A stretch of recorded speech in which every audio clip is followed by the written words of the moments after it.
on WGBY Springfield.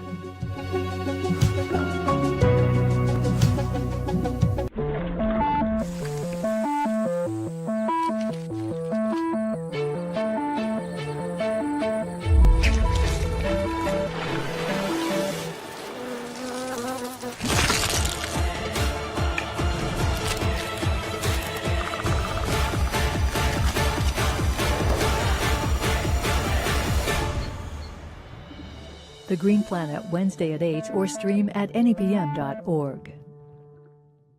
Connecting Point on NEPM is brought to you by Berkshire Museum in Pittsfield, presenting Art of the Hills, Visual Evidence, a juried art exhibition celebrating the creative culture of the region, highlighting the works of both emerging and established Berkshire-based artists. More information at berkshiremuseum.org. Coming up, we're connecting you with the creativity and culture in your community, including a look at 130 years of basketball. And it all started right here. The ball would obviously be stuck in the peach basket. It took a while until someone had the brilliant idea, let's cut the bottom of this. We'll explore what the UMass Fine Arts Center has to offer this season. Whether you're a jazz lover or not, there's something really fantastic about how jazz is created in real time. And we'll head to the Berkshires to grab some food and a brew in a former stationery factory. Shire Breu-Hous seemed like a good opportunity to come in and say, guys, let me be your chef so that you can concentrate on making amazing beer, and I'm going to use that beer to complement the food and cook with it. Join us for those stories and more as we explore the creativity, culture, and community that make us Western New England. Up next on Connecting Point. Support for Connecting Point is provided by our contributing viewers.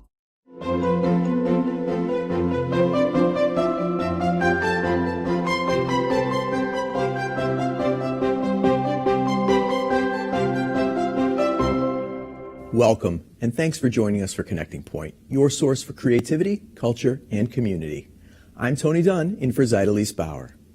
Our first story tonight starts off with a question. If I asked you what James Naismith, a fast food restaurant, and a local college all have in common, would you know the answer? Here's a clue. They all have something to do with a sport that was invented 130 years ago. Well, if you guessed basketball, you're correct. And producer Dave Fraser shares the story of how it all started right here in Springfield.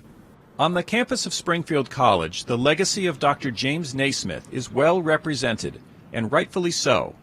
The game he invented happened just a short distance down the road in the city's Mason Square neighborhood, inside this building, which has now been replaced by a fast food restaurant.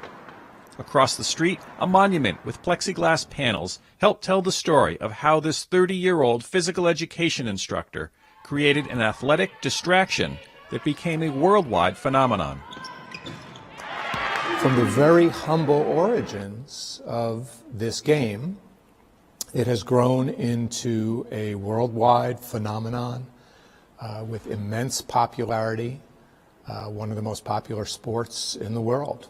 Judd Gymnasium is the oldest building on campus, and it houses the school's history museum that includes many artifacts and memorabilia related to Naismith and the early development of the game.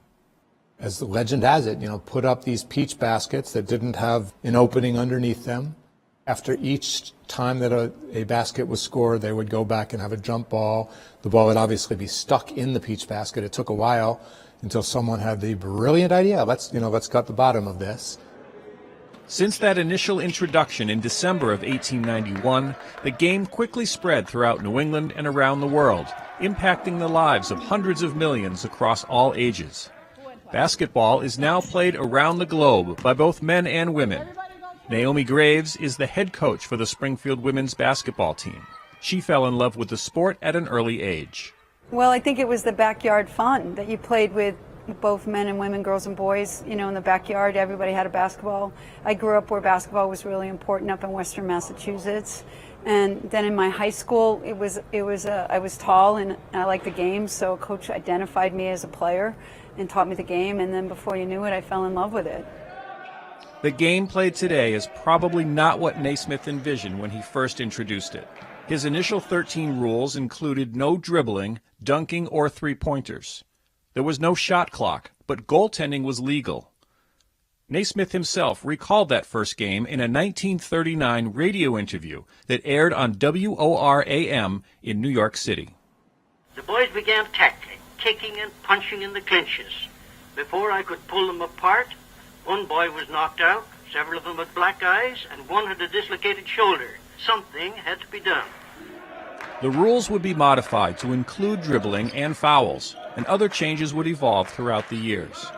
In 1892, less than a year after Naismith created the sport, Smith College gymnastics instructor Senda Berenson introduced the game to women's athletics, and by 1905, basketball was officially recognized as a permanent winter sport. Charlie Brock is in his 24th season as the coach of the men's basketball team at Springfield College. The game has changed so much in the 40-plus years, 45 years I've been involved in it. And part of that's rule changes, and part of that's the way the game is played, and the athleticism and the skill set of the players, certainly today. It isn't something we talk about daily, but the kids know and feel the impact of the fact that they're playing at the birthplace of basketball, and it's got a somewhat of a mystique to it. The reach of the game is very, very wide. I know over the years when I've spoken with basketball players here, I'm in my 23rd year of teaching, and I've gotten to know a number of the players, and uniformly they feel a great sense of joy and pride of playing the game at the place where it started.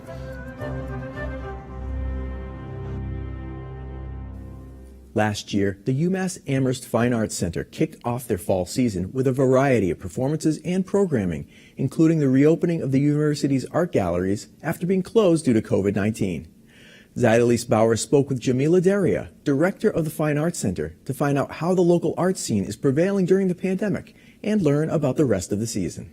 We're so happy to be able to let everyone know that we're open, that we are welcoming audiences back, and the campus as well as the Fine Arts Center has safety at the top of our agenda, and we've just completed some extensive planning to ensure that everyone can come to our campus, be safe, and enjoy events. So, Jamila, you started at the UMass Fine Arts Center in 2019, and just 1 year after you began, boom, the pandemic hits. So how were you able to navigate that, and what have been some of the challenges that have come with that? It was certainly a baptism by fire. I don't think anyone saw it coming, and certainly no one was really prepared for a global pandemic. We got the official notice that our buildings were closed on March 16th of 2020. And by April 4th, we were back up and operating virtually. From April 4th, 2020, up through this academic year, we've put on 75 virtual shows.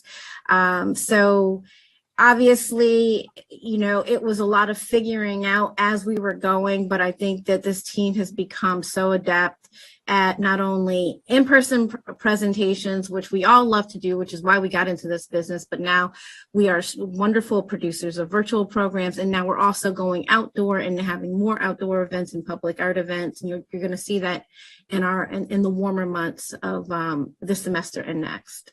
Speaking of the 75 virtual events that you all put on, like many of us, this was a new avenue for you to explore during the pandemic. What were some of the successes that came out of those virtual events? And do you think it's something that will continue on beyond the pandemic?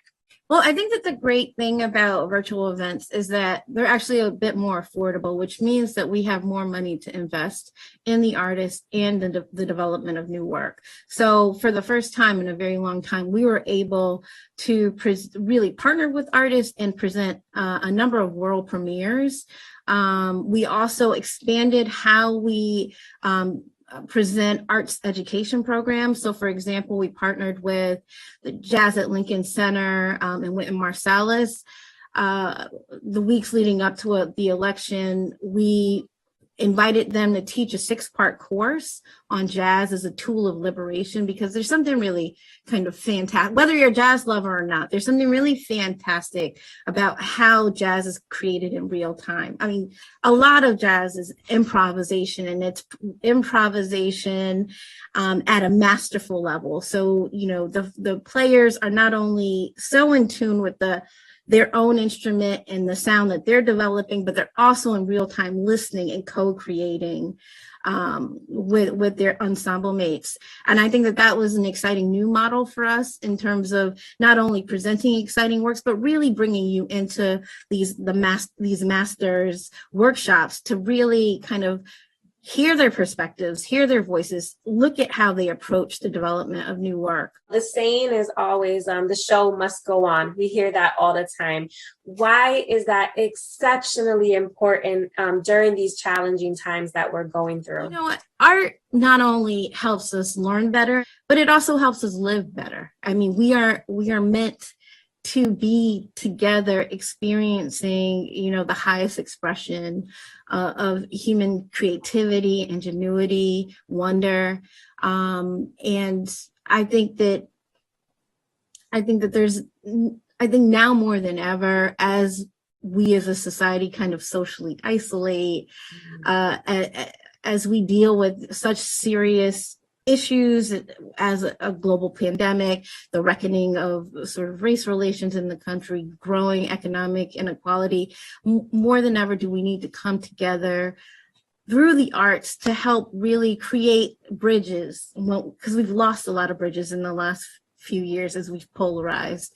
And I don't think of any better forum than sort of a rich arts experience to remind people that we are not, you know, digital enemies. We are neighbors. We are a community. We are friends, and the arts are here for all of us. Jamila, as you know, artists, performers, and even venues like the UMass Fine Arts Center have all had to be creative and rethink how artistry is presented. What are some of the prevailing trends that you are witnessing in response to local and national ordinances put in place during the pandemic? Thank you for that question. You know, I touched on the need for all arts organizations to become more versatile, to not only be in-person presenters, but virtual presenters, and then also outdoor presenters. I think another sort of challenge that I think COVID really brought to the fore for all of us, and we've been talking about this for decades now, but I think COVID really brought us to a sort of a reckoning point, is that we need to open our doors to more audiences. We certainly love the audiences that come now, those who have been with us from the very beginning. We're 46 years old as an organization. Who some of the folks who came to our very first performance in October of 1975 are still around today, and they come back, and we love them. But we also know that there are groups of people that we don't yet serve, and I think that for the future of the arts, not only in terms of the Fine Arts Center, but nationally, we need to be able to not only reflect a full range of cultures and communities on our stages, but we have to turn the camera and look at the audience to see if we are reflecting that in the house. And if we're not, then there's so much work that needs to be done, because our communities are here. This is a very diverse area. But then if you go into some of our theaters, it doesn't reflect that diversity. And we understand that our great lesson coming out of COVID is that is no longer an issue that can be sidelined, that it needs to be our central work, that the Fine Arts Center in our building has been renamed after our very first African-American chancellor, Dr. Bromry. So the Bromry Center for the Arts, we're here not only to present diverse arts, but for diverse audiences. And if you want to know what else is coming up this season at the UMass Amherst Fine Arts Center, go online right now to nepm.org/connecting point, as director Jamila Deria gives our Zydalise Bauer the lowdown on all of the exciting things still to come. In the Berkshire County of Dalton, The building known as the Stationery Factory has a history that dates back to a time when industrial mills could be found up and down the Housatonic River and ruled the day. Like so many other mill buildings, it's been repurposed now and houses over 20 individual businesses, including a craft brewery and restaurant that could be looked at as a modern-day assembly line of a different kind. Connecting Point's Brian Sullivan paid a visit to the Shire Breu-Hous and brings us the story. The Central Berkshire's town of Dalton, Massachusetts is a place that roughly 6,500 people call home. It's where one kid grew up to win a World Series, make the All-Stars for his hometown Boston Red Sox, and have a sports complex named after him. It's also where the United States gets its currency paper from. And not too long ago, Crane & Company had a stationery division here at 63 Flansburgh Ave. It may not be the paper factory it once was, but the building now houses over 20 businesses, some of them miniature factories in their own right. Here at the Shire Breu-Hous, there's a brew underway before the sun has made its first appearance of the day. And that's par for the course in the life of a beer maker. Typical brew day is 8 to 10 hours all told from start to finish. So depending on how much cellar work we do afterwards, typically we'll mash in early in the morning around 6:30, and then we'll typically finish around 1 o'clock in the afternoon. Then we clean the brew house after that, and then there's other things that we might be doing during the day. Shire Breu-Hous is the brainchild of co-owners Nick Whalen and childhood friend Andrew Crane, who opened the doors to this 8,000 square foot basement brewery restaurant in the summer of 2017. The place certainly looks to be in tip-top condition now. That's thanks in no small part to brew team member Mark Geibel, who was tasked with the carpentry work to make it look this way, before it became the Breu-Hous, and before he was one of the brewers. The first time I saw this space, it was full of heavy equipment, industrial machinery, forklifts, old pumps, and it was basically a general storage area. So my first task down here were to clean up the space to maybe attract a tenant such as ourselves now. It's fun. We like to come to work. We know we have each other's backs. It's fun to learn every day as well. We take in everything we get from each other and other brewers, and it's a culinary and science experiment on a daily basis, and we have fun with it. It even looks like a giant science experiment, and they use language to describe what they're doing that's not often heard in the outside world. But the one part that an outsider like me can understand is when they get rid of these spent grains. This happens when most of the sugars, proteins, and nutrients have been extracted from the malt during the mash. And the circle of life continues as the spent grains are then placed in these barrels and left upstairs for the local farmers to pick up and reuse. Now these guys might be done with this portion of the brewing process, but today is really considered day zero. Next up is the fermentation process. That will probably take about 2 weeks before they can start putting it into barrels and cans. Luckily, they've got plenty of those barrels in stock, so they can have 12 on tap here at the bar. But those taps wouldn't start pouring until at least 4:30 in the afternoon when the restaurant opens. Prior to COVID, the brew crew also ran the restaurant end of things. The closures of 2020 gave them some time to rethink how to operate both ends of the business. Enter Berkshire Culinary Group and Chef Matt Motter with a solution. Restaurants and breweries are both 24-hour jobs. You can't really do both. There's just not enough hours in a day, not enough personnel to be focused on one thing or the other. Shire Breu-Hous seemed like a good opportunity to come in and say, guys, let me be your chef so that you can concentrate on making amazing beer, and I'm going to use that beer to complement the food and cook with it. Coming from Pittsfield, Nick Whalen is the proverbial local boy makes good. But to speak with him, it's almost as if he hasn't taken the time to realize what he's accomplished so far. It's been go, go, go for 4 or 5 years now. And you don't really have a lot of time to reflect on it. We worked really hard to get to this point where we're still in business and making better beer than we've ever made. So I really just want people to have a nice beer and some nice food with good company. And that's really it. It's very simple. Good food, good drink, and good friends.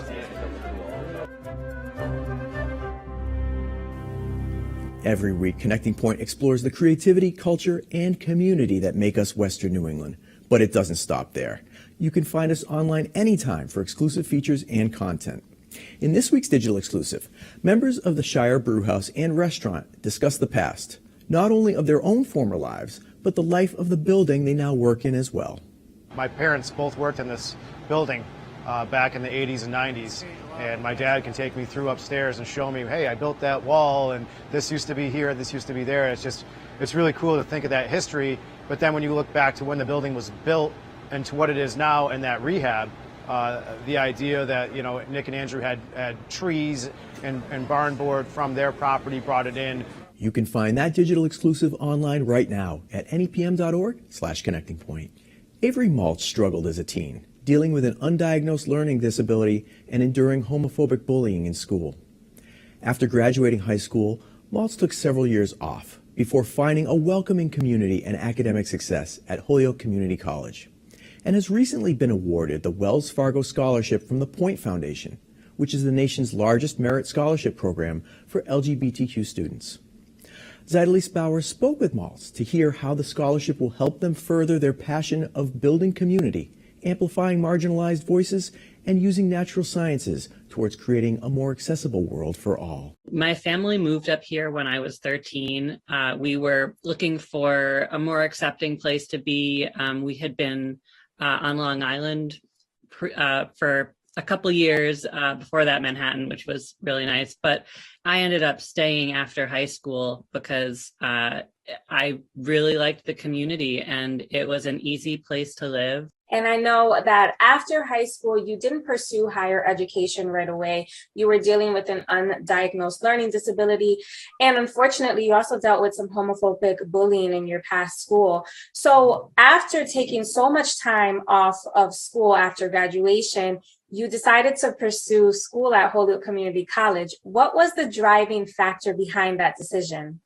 It was really about getting diagnosed with ADHD. And I did try to go to college straight out of high school, and it didn't work out. I didn't have the support that I needed. I didn't know how to advocate for myself. I didn't understand the way that the education system worked.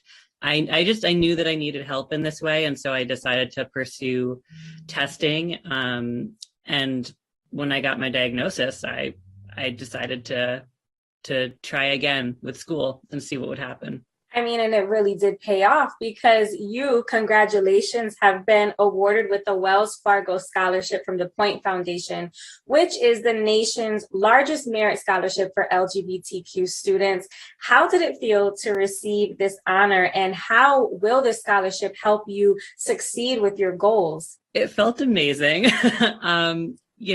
First of all, receiving that scholarship was incredible. I mean, I thought about who I was in middle school and how difficult it had been to be bullied for being queer and all the struggles I went through after that. And it just felt like everything had come full circle. And it's been an amazing opportunity.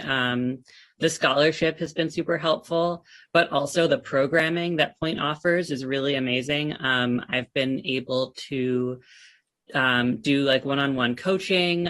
They have a lot of training in like the transfer process because I am working on transferring to a 4-year school right now. And so, they just have someone for every part of the process to offer support. You are a peer tutor, supplemental instructor, and you're also president and co-founder of the Neurodiversity Club. What drives you to immerse yourself in all of these different initiatives, and why are you so passionate about building community? Well, the easy answer is that it's really fun. But aside from that, I mean, I really do feel strongly just from my own path in life, that I don't want people to fall through the cracks in the way that I did. And I don't have any regrets. I think it's all part of it. And spending my 20s doing other things and then coming back to school has been part of my path, but it doesn't have to be that difficult for everyone. And I just think that everyone benefits when we all lift each other up. And so, I just think it just feels very basic to me to be looking out in that way and to be connected and to help others connect in. Now let's switch gears a little bit because I think what you're studying is fascinating. You have really found your passion for research and STEM, which is science, technology, engineering, and mathematics. Something that you're exploring is understanding how different cultures relate to the natural worlds that they inhabit. How does your passion for natural sciences and social justice go hand in hand? Because that's not something that I think many people think about, how relatable they are. So tell me about that. As I started to go through my studies, I started to realize that everything is connected and we can't ignore the human element of that. And, there's a lot of instances where environmental issues are tied into systemic issues of racism. And so, I realized that there's really no way for me to fully be effective in the way that I want to be without looking at things through a lens of social justice. Now, what message would you share with others who may have been facing similar struggles you have, or struggles in general? What advice would you give them to find a community or an outlet for themselves? Try to reach out to someone. There's always someone else who's going to be going through a similar issue, or someone who has gone through something similar. And even if not, then there's someone around you who knows someone. So that's what I've done in moments where I really have been confused by something or haven't really known how to overcome a problem. I just kind of figure out who I need to connect with, who will either connect me to a resource or just listen or be able to help me through it. And that's something I've learned as a student. If I have a question or I'm confused about something, chances are someone else in the class is too. So I'll always raise my hand and ask the question.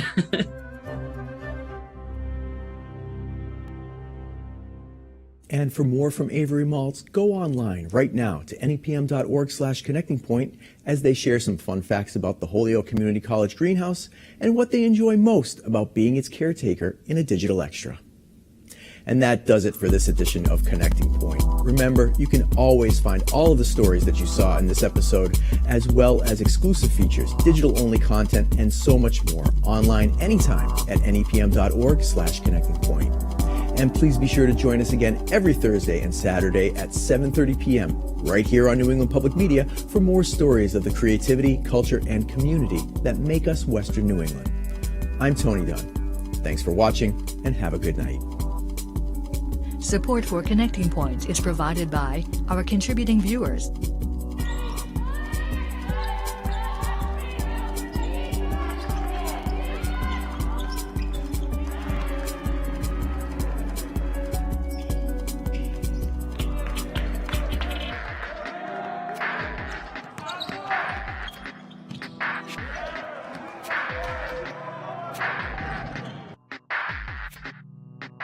Connecting Point on NEPM is brought to you by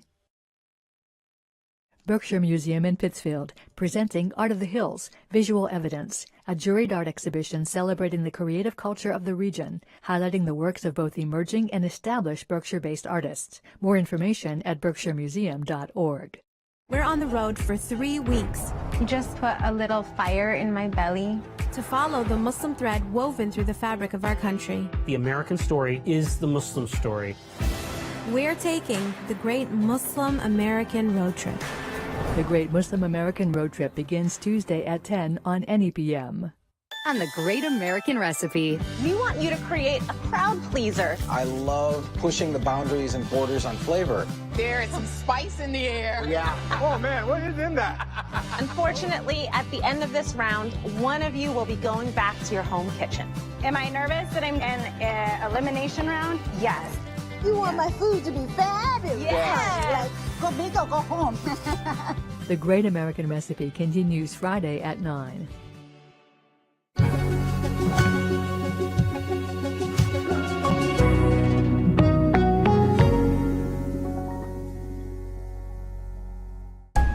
What's going on? The police are at the beach. The body was found on Harbour Cliff Beach at Broadchurch. I'm scared he's going to do it again. We need to move the investigation forward fast. We need your help. I want every man's details and movements. You're pushing too hard. You have to dial it back. These people's lives have been destroyed. You stay away. All we want is the truth. and we will get to it. Stream Broadchurch now with NEPM Passport at nepm.org. My name is Baratunde Thurston, and I'm all about exploring how does our relationship with the outdoors define us. Is adventure racing the thing where you make life harder than it needs to be? As individuals and as a nation. America Outdoors Tuesday at 9 or stream at nepm.org. What we're going to do is we're going to kind of act out some of those roles. I have used PBS Learning Media as a resource for myself as a teacher. I teach video production, so I can simply show a short video, and get the same message out that I want to teach my students. So Joe, you are a camera person? We've actually looked at a few videos where we're looking at the different roles of production. Everyone has to fill a particular role, the actors, the camera person, the lighting. So those kind of videos help get the kids more knowledgeable of what they're supposed to be doing in our class. You're watching New England Public Media, WGBY Springfield.